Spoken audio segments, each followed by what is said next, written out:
Samantala, tanggap naman tayo ng report. PCO Secretary Gomez, no comment sa pagkamatay ni Tantoco. Brigada Maricar Sargan, ibrigada mo. Brigada Live Report.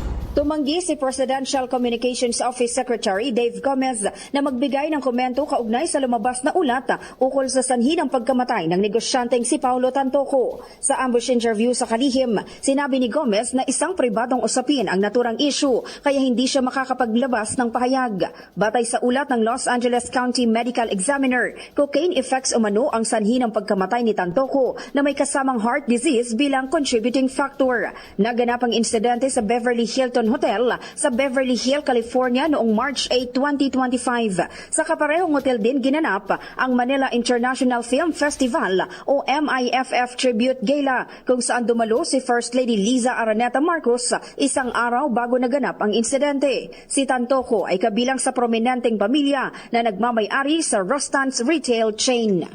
In the heart of changing lives, ako si Brigada Maricar Sargan ng 105.1 Brigada News FM Manila, The Music and News Authority.